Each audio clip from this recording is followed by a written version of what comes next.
Buri mwaka parishi ya mabonwa nejaguze ekiro kya Pentekoti kandi kireki kikatongozibwaho nka parish day okujaguzibwa za hikina.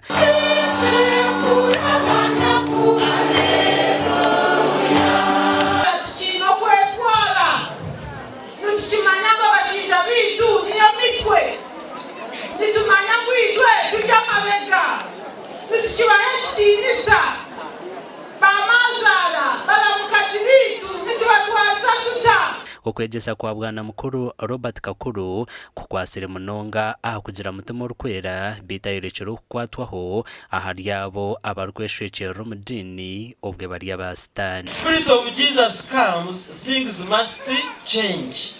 Mutima urukwera is a power that causes positive change. Oguna bwagambere aha bwenshi omuyihanga harimo burubwenguzi.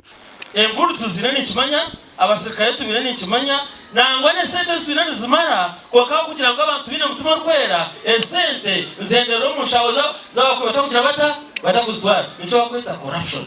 Ekiro kya Pentekoti nikijaguza ubw'ekereziya ahabwo kwendera ibiro 50 byo kufa kwa Yezu na nokutandika kw'ekereziya kandi ekireki misa neyebemberwa na nikijwara ekiro kutukora.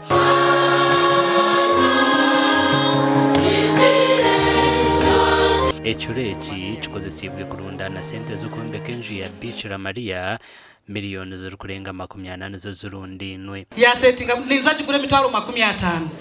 Engaro ati 50 na nienda nti nyongereho emishenga embuzeji na nienda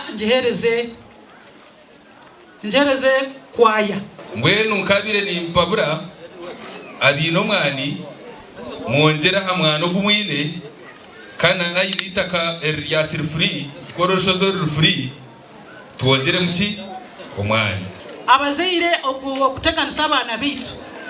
Last koptwa yo mu COVID minister wa youth and children akaha speech emwe yagirango abana 300 omu Ugandeji bakaba bari defiled by their own parents. Amakuru agagasha kwa Timothy Mushabe.